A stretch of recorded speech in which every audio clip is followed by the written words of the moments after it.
This is Stacy McKibben with the Master Communicator podcast, where CEOs, C-suite executives, and senior leaders share their advice. It's 6 questions in 9 minutes because the best leaders know how to share their ideas concisely and quickly. Let's get right to it. Question number 1. In a few sentences, tell me who you are and what you do. Yeah, my name's Matthew Taylor. I'm a husband of 16 years to my beautiful wife.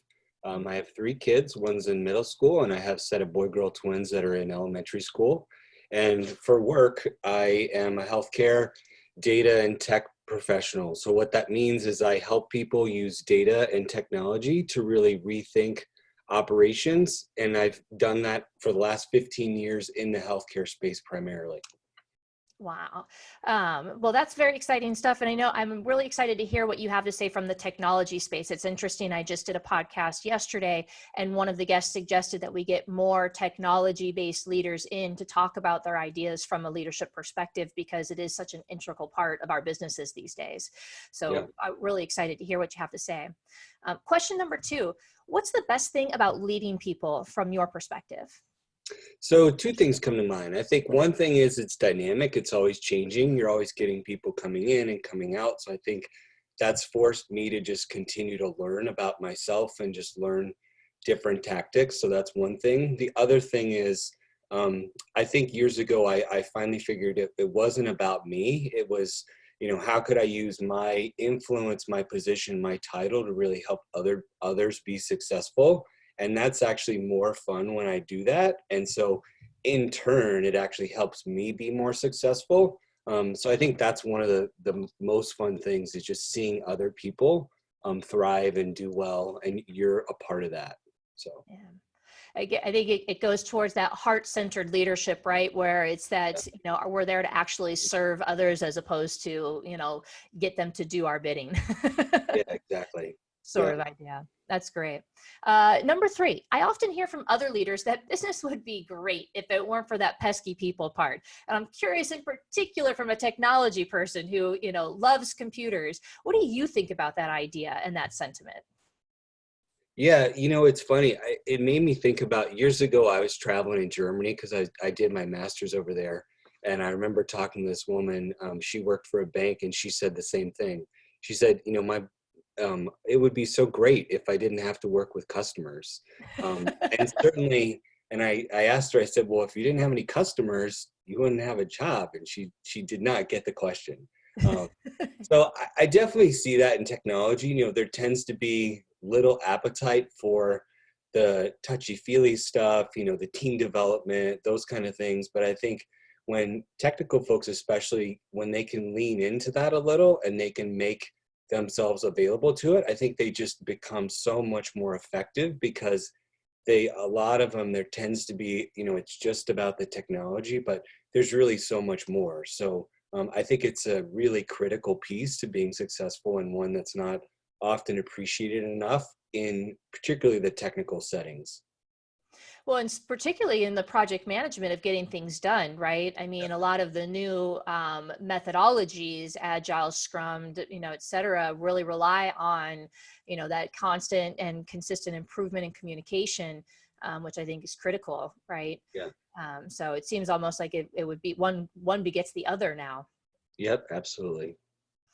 Question number 4, what other successful business leaders like yourself should be on my podcast? So 3 names come to mind.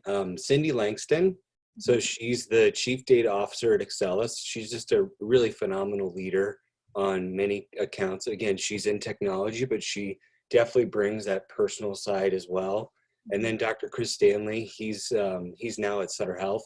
So he leads their pop health work. He's, again, a phenomenal leader on many levels. And the other one I would call out would be Rob Salafia. And I got to know Rob last year. He was an executive coach. He does a lot on executive presence. And as I got into his work, he just really helped me understand executive presence better. And what I loved about Rob was he previously was in performing arts. So he would do stuff on the street and different theater and high wire and all that stuff. And he figured out how to parlay that into executive coaching for executives. And he's just a really, really neat guy. Wow. I can imagine that a lot of his work is around pushing you outside of your comfort zone. Totally, totally. Like, so 2 hours into the workshop that I went to, I was reciting Shakespeare lines in a Darth Vader voice, like way outside my comfort zone. And I, had this thought of, did I really get into this? Am I really paying for this? But it was phenomenal, and I had so much fun. Yeah. So, Well, fun usually is what helps a breakthrough. So I love those ideas. And again, I hope the audience takes away, challenging yourself, improvisation, thinking about your work a little bit differently. The same reason, some football players take yoga and ballet, yeah, is you need to challenge your body in different ways. yep. Number 5, what piece of advice about communication would you give to other leaders? Yeah, so the rule of three comes to mind, and so that doesn't count as one, but that's just so remember the audience. So what does the audience really want to hear? It's not about you. It's really about what you want them to think, feel, or need. What do they need?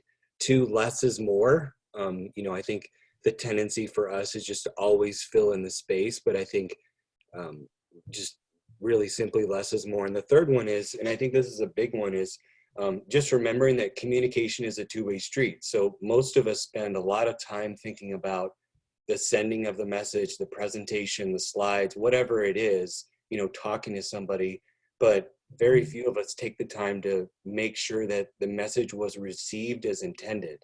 And that's where I think we get, sideways a lot is, we think we've delivered it, we think we've nailed it, but, you know, they have not received it the way that was intended. So just taking that extra time to think through, okay, if they understood it, what actions would you expect them to be taking based on their understanding it the way that you think they should? Following up with people the next day, that kind of thing. It takes a little more work, but it's really important part of communication. Absolutely. I love all of that. And that leads me right into the magic question, which is tell us about your favorite boss or leader. Yeah, so my favorite boss, I would say, her name was Kim Oberg. So I think she's kind of retired now. So she managed me for probably 5 or 6 years back when I worked for Kaiser Permanente. And she was just always available, always supportive. She challenged me. I think she really saw in me capabilities that I don't know that I believed in at the time. So I trusted her. And we had some scenarios that were, really challenging. There was a time when I can't remember the specifics of it, but, I did something which really violated her trust. And I figured it out and I owned it and I went back and apologized to her. And that took our relationship to a whole different level. Because again, she forgave me. I was vulnerable with her and she supported me, through that process. And, I was a young kid and just made a mistake. But that kind of thing. And I can pick up the phone today and call her and, she'll call me back within 24 hours, even though she hasn't managed me for, gosh, it's been at least 10, 15 years now. So, That's yeah. awesome. I love hearing about stories like that because those are the people that really impress upon us who we want to become, right? And really shape the person and the character that we ultimately, continue on in our journey. So I love that. Thank you for sharing that. And thank you for being on. How can people find you if they want to get connected? Yeah, the easiest thing is probably just LinkedIn. So my profile's out there, just healthcare tech and data exec. If you just search on that, you should find me. I've got some videos. I'm out there. So that's the Yeah. best way. So please go check out Matthew Taylor on LinkedIn. And this is Stacy McKibben with the Master Communicator podcast. For more insights and ideas, please go to www.concilioteam.com. We look forward to seeing you next time. Thank you. Thank you.